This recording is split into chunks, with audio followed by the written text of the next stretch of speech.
Olá a todos e bem-vindos ao segundo episódio de Arte Vilã, onde vamos falar sobre John Kramer, da franquia Jogos Mortais. Esses filmes têm sido criticados por serem nada mais do que torture porn, e é fácil ver o porquê, mas não é só isso que são. A história e o personagem de John Kramer são complexos, bem elaborados e fascinantes. Sim, seus métodos são incrivelmente revoltantes, mas é sua filosofia e razões por trás de suas ações que elevam esses filmes para algo mais do que apenas um derramamento de sangue. John Kramer é um vilão tático e genial que utiliza suas habilidades e talentos para executar seus planos sem falhas, com uma quantidade incrível de detalhes e precisão. Como vilão, John é algo que não se vê com frequência. Com poucas exceções, seus planos não visam ninguém que não seja expressamente culpado de algum tipo de pecado terrível. A meu ver, isso o torna mais um vilão para vilões, um subconjunto único de vilão que raramente é visto. Sim, ele é um anti-herói em certo sentido, e até mesmo pode ser chamado de vigilante. Mas a maneira como ele testa suas vítimas nasce de um tipo especial de mal dentro do coração humano, que não pode totalmente desculpá-lo de ser rotulado como um vilão. Com uma vasta série de filmes detalhando seu personagem, recebemos muitas informações que mostram não apenas quem John é, mas por que ele é quem é. Com isso sendo dito, temos muito a cobrir. Então, sem mais delongas, que comece o jogo.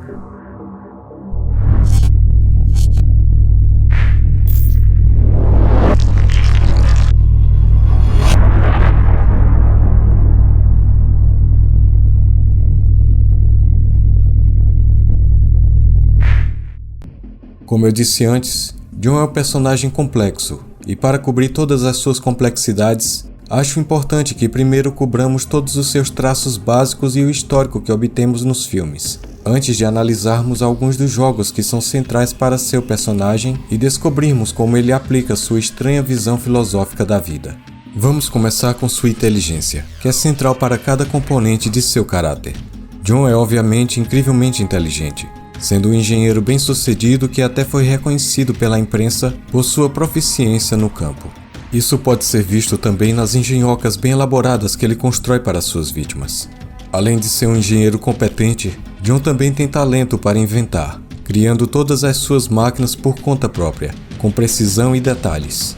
Com tantas peças e mecanismos em movimento, é necessário um artesão especialista e um planejador cuidadoso para fazer essas invenções funcionarem no mundo real, mostrando um nível de habilidade incomparável por muitos e demonstrando que ele poderia ter sido um prodígio no campo quando era mais jovem. A proficiência de John em engenharia e invenção são grandes indicadores de sua inteligência, mas estão longe de ser as únicas coisas em que ele é especialista. Ele também é um mestre em manipulação, conspiração, espionagem e furtividade. Vamos analisar cada um desses componentes por sua vez, começando com a manipulação. John tem uma maneira de persuadir as pessoas a não apenas ver seu ponto de vista, mas a abraçá-lo. O grande número de cúmplices que ele conquista e como ele os adquire são um testemunho dessa habilidade. No total, ele consegue acumular 5 cúmplices ao longo dos filmes, que mais ou menos permanecem fiéis ao seu modo de pensar até o fim. Sua habilidade e manipulação não se limitam apenas à sua capacidade de convencer as pessoas da justiça de sua causa, mas também em sua capacidade de antecipar as ações das pessoas em seus testes, induzindo-as a tomar a opção que, no final das contas, satisfaz seu objetivo. Quanto à conspiração, os planos de John são abrangentes e multifacetados, envolvendo a previsão precisa de eventos e ações que as pessoas tomarão para que seus planos sempre se concretizem, não importa as escolhas que ele dê às pessoas. Sua capacidade de ler com precisão as mentes e os corações de seus cúmplices e vítimas é fundamental para isso, dando-lhe a visão para prever todas as possibilidades que podem ocorrer durante um de seus planos. Finalmente, sua habilidade em espionagem e furtividade pode ser agrupada como um só componente.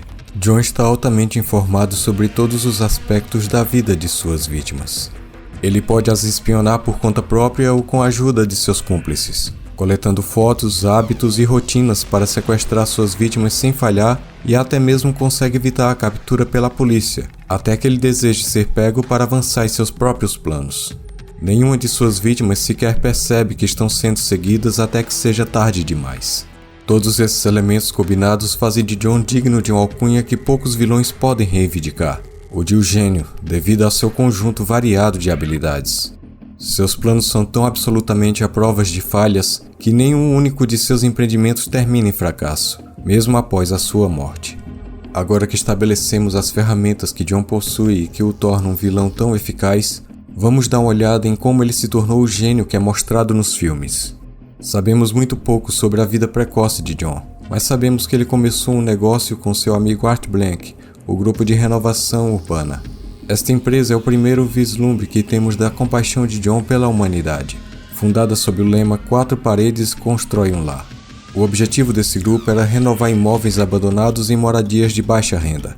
Em algum momento dentro desse período, ele se casa com Jill e a ajuda a abrir sua clínica Homeward Bound, com o lema Ame Sua Vida, uma frase que John mais tarde incorporaria muito a seu trabalho ao longo da série.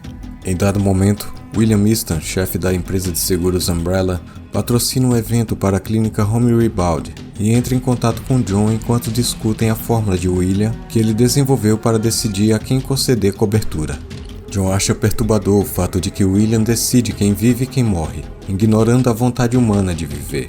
Este é outro elo-chave no processo de pensamento de John quando se trata da humanidade, de que a vontade humana de viver é um dos aspectos mais importantes da vida de qualquer pessoa, e é algo para se orgulhar. Uma coisa interessante que vemos em uma cena em que John mostra a Jill sua nova oficina em um flashback é sua fascinação por um relógio de 300 anos que ainda funciona. Isso mostra algo que é uma parte fundamental das motivações de John para as coisas que ele faz. Um desejo de transcender o tempo, deixando para trás um legado para viver através de seu trabalho. John também é um homem supersticioso, desejando que seu filho nascesse no ano do zodíaco do porco, que é um sinal de boa sorte. Talvez a razão pela qual ele e seus aprendizes usem máscaras de porco seja por sorte ou como homenagem à criança que ele perdeu. Outra homenagem ao seu filho perdido é o uso da boneca quebra-cabeça que ele de fato criou para seu filho. Isso poderia ser interpretado como John vendo seu trabalho como um substituto para seu filho, um tributo à vida que foi perdida, vivendo para sempre de alguma forma. Além desses fragmentos, não sabemos muito sobre a vida de John Crane antes da noite que mudou tudo para ele. Mas essas poucas coisas que sabemos servem como ponto e chave que serão centrais para a sua transformação, para a qual vamos agora nos voltar. Existem 2 eventos que levam John a trilhar o caminho sombrio que ele acaba tomando. O primeiro é a noite em que ele perde seu filho. A noite em que seu mundo vira de cabeça para baixo quando Cecil Adams enfia aquela maçaneta de porta na barriga de Jill, tirando não apenas o filho não nascido de John, mas também conseguindo abalar a visão frágil dele sobre o mundo, virando de cabeça para baixo sua compaixão e fé na humanidade. Respondendo a Jill quando ela diz "eu só queria ajudá-los", que só as pessoas na clínica poderiam ajudar elas próprias. John se torna recluso depois de perder seu filho, caindo em depressão e não mais encontrando em si mesmo a vontade de continuar seu trabalho com o grupo de renovação urbana. Ele se separa com raiva de seu amigo Art e mancha ainda mais seu relacionamento com Jill nos meses seguintes, resultando em seu eventual divórcio. O segundo elemento lançado na máquina de John é seu diagnóstico de câncer. No filme Jigsaw, é revelado que o tratamento de John poderia ter sido muito mais bem sucedido se não fosse por uma confusão de seus raios-x pelo Dr. Logan Nelson, resultando em seu câncer ser tratado somente quando foi realmente descoberto pelo Dr. Lawrence Gordon. Pela segunda vez, sua vida é despedaçada, e ainda mais uma vez pela recusa de William Easton em cobrir o custo de seu tratamento de câncer devido à sua idade e ao estágio avançado de sua doença. A depressão de John só piora depois disso, e sem nada pelo que viver, ele escolheu terminar sua vida jogando seu carro de um penhasco. No entanto, ele sobrevive, e depois de retirar uma barra de metal de seu corpo, rasteja para longe do acidente com um novo senso de gratidão por ter sobrevivido, percebendo que somente quando estava mais perto da morte é que realmente valorizou sua própria vida.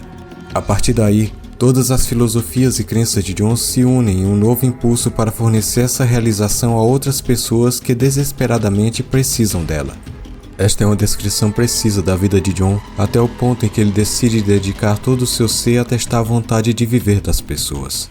E agora que estabelecemos todos esses eventos infelizes, habilidades e filosofias, vamos examinar como eles se relacionam com os jogos que ele joga com suas vítimas. A primeira pessoa em nossa longa lista de jogadores azarados é, claro, Cecil Adams. É apropriado que John teste o homem que o empurrou nessa direção para começar. Desde o início, frente a frente com Cecil, ele lhe diz que o perdoa e deseja apenas fornecer a ele uma ferramenta que salvará sua vida, ao mesmo tempo em que o pune refletindo em seu rosto os crimes que ele cometeu ao longo dela. Após a libertação de Cecil, ele cai em um poço de arame que Jon havia armado, antecipando que ele reagiria assim que escapasse de suas amarras. Aqui, depois da morte de Cecil, ele retira sua primeira peça de quebra-cabeça da carne dele, significando que na pessoa que perdeu o jogo, faltava o que Jon considera o elemento mais crucial na alma humana, a vontade de sobreviver. É aqui que também vemos a relação de Jon com Jill se quebrar ainda mais, quando ela o questiona sobre a morte de Cecil, o levando a um raro excesso de raiva e quebrando o relógio que ele tanto prezava. Depois deste teste, Jon raramente se mostra pessoalmente nos testes, agindo em vez disso por meio de suas bonecas de quebra-cabeça e marionetes, ao fornecer instruções para suas vítimas nos testes posteriores. Este teste estabelece as bases para todos os outros que virão.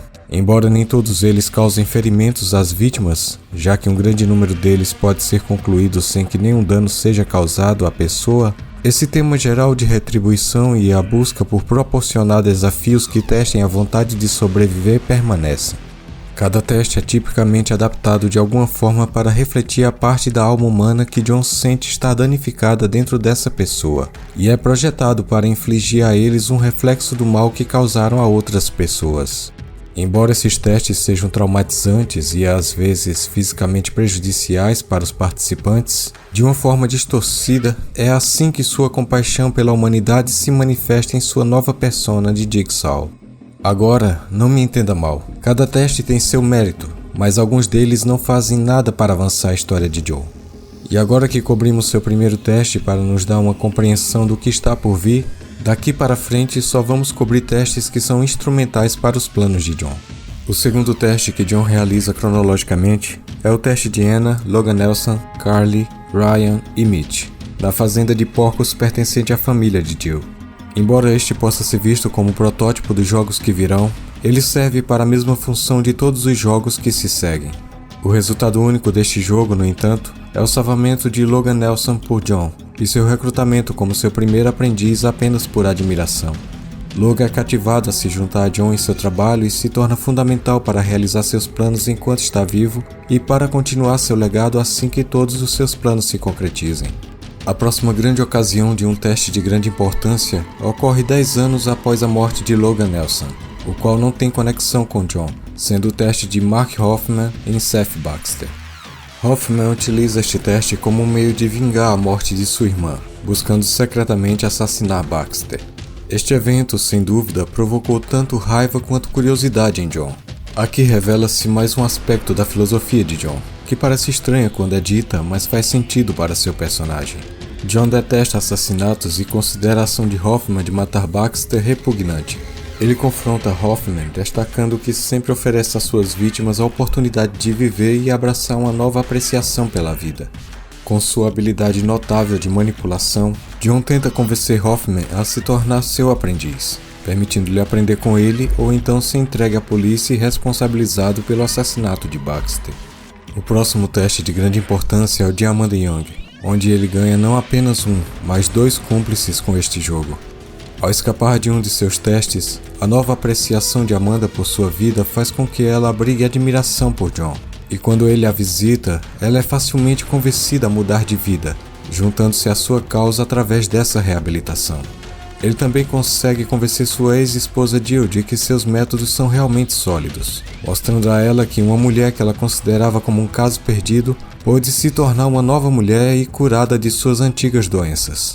Agora aqui é onde eu quero enfatizar novamente que isso é parte da habilidade e manipulação de Jon.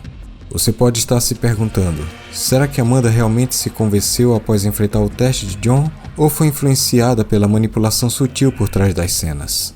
Da mesma forma, Jill parece ser cativada pela aparente capacidade de Jon de transformar vidas, o que a leva a adotar sua perspectiva. No entanto, será que Jon não previu e até mesmo manipulou essas reações para alcançar seus objetivos? Bem, sim e não. Sim, elas são convencidas dessa maneira, mas através dos próprios designs de Jon. Sua antecipação dos resultados desses eventos é o que os torna manipulação. Não acho que Jon Crane faça um plano sem conhecer todas as eventualidades, e o fato de ele aparecer para Amanda para recrutá-la depois que ela sobrevive é um testemunho de sua fé de que ela se juntaria a ele em seus empreendimentos.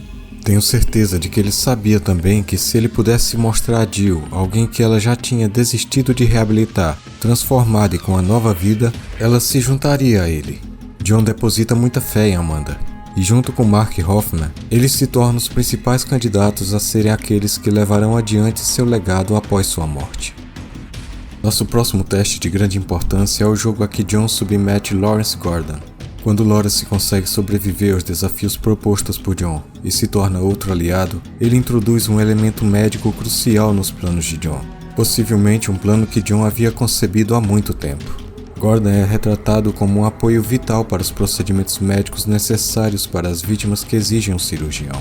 E ele até traz outra vítima, Lyndon Long, para os planos de John. No desfecho, Lawrence se torna de fato a salvaguarda crucial para conter as ações de Mark Hoffman, encerrando assim o seu reinado de terror de uma vez por todas. O que eu gostaria de destacar agora é o gênio de John no planejamento. Agora que ele adquiriu todos os seus cúmplices, John começa a planejar como seus aprendizes levarão adiante sua vontade, e a extensão desses planos é impressionante e surpreendente. Não vou entrar em detalhes sobre cada teste que se conecta a outro, pois eles são evidentes ao assistir o filme. Mas basta dizer que John planejou todas as eventualidades para ocorrer meses após sua morte. Isso mostra que sua maestria em estratégia está em um nível que mesmo as pessoas que estudam o assunto por anos raramente conseguem alcançar. Sua estratégia se relaciona com duas coisas que juntas são centrais para completar um de seus objetivos principais. As armadilhas de John são obviamente bem elaboradas e complexas, e a maneira como são construídas tem a intenção de deixar uma impressão não apenas nas vítimas, mas também nas pessoas que encontram suas vítimas. Isso se relaciona com sua estratégia na forma de continuar seu legado. Os planos de John de longo alcance e a natureza horrível de seu trabalho garantem que ele será lembrado sem dúvida depois de sua partida, e servem para completar o círculo e alcançar todos os objetivos que John se propôs a realizar. Esses jogos testam a vontade humana de viver, ajudando as pessoas a abraçar e valorizar suas próprias vidas, unindo aqueles que merecem no processo e, simultaneamente, deixando para trás um legado não apenas de vingança e retribuição, mas de salvação e reabilitação. A última coisa sobre a qual gostaria de falar antes de resumir tudo isso é sobre as características faciais de John, como ele transmite emoção e como ele se movimenta. John raramente se irrita e raramente fica feliz ou triste. Em vez disso, ele tem uma personalidade calma e medida, que projeta uma espécie de confiança solene em todas as suas ações. Ele tem essa capacidade de usar os olhos para transmitir tanto um olhar afundado de apreensão, quanto a luz da esperança e da fé na humanidade com apenas poucos músculos de diferença. Mal vemos John se mover, mas seus movimentos nunca são erráticos e parecem ter tanto o pensamento quanto todos os seus planos, exceto quando ele solta um breve acesso de raiva. Em resumo, acredito que John transmite a imagem de que é um homem com um plano, e nunca dá um passo que não tenha pensado 30 passos antes. Agora, depois que todos os planos de John se concretizaram e tudo o que ele se propôs a fazer é concluído e colocado em prática, o que isso faz de John Kramer? Isso torna um homem gentil e compassivo, cuja vida inteira foi dedicada a ajudar a humanidade a encontrar o bem nas pessoas, desejando apenas proporcionar uma vida melhor para aqueles que não podem fazê-lo por si mesmos. Essa compaixão é lentamente corroída ao longo do tempo, à medida que ele se torna cada vez mais desiludido com a desesperança da condição humana e com o sofrimento que ele suporta pelas mãos daqueles que ele tentou salvar ou daqueles em quem depositou sua fé. Ele é um homem profundamente concentrado em garantir um legado duradouro e na proteção de sua família. Sua existência é abruptamente alterada e ele luta para manter qualquer vestígio do mundo que lhe foi tirado. Seu trabalho de ensinar o valor da vida, ao qual ele dedicou o restante de sua vida agora curta, se torna a única âncora restante em meio à tempestade de adversidades. John, na minha opinião, é realmente alguém que se tornou um vilão para aqueles que em sua vida foram vilões para ele, ou que ele observou seguindo um caminho de maldade, desejando oferecer-lhes uma escolha simples: viver ou morrer. Encontre a vontade de viver dentro de você para sobreviver e faça algo melhor de si mesmo, não apenas por você, mas por aqueles ao seu redor. Ou morra como você é. É a justiça sendo aplicada a você por conta de suas formas perversas através da morte. Embora os métodos de John sejam repugnantes, ele oferece às suas vítimas uma escolha, e seu planejamento magistral e sua visão de mundo única provam que ele é mais do que um açougueiro insensível, e na minha opinião, é um dos vilões mais complexos e únicos já vistos no cinema. Obrigado por assistir a este episódio e espero que tenha gostado. Fique à vontade para me dizer o que você achou do vídeo nos comentários abaixo e deixe uma sugestão de um vilão que gostaria de ver apresentado em um episódio futuro. Além disso, se deseja ver mais do meu conteúdo, sinta-se à vontade para se inscrever no canal. Como sempre, obrigado por assistir e nos vemos em breve.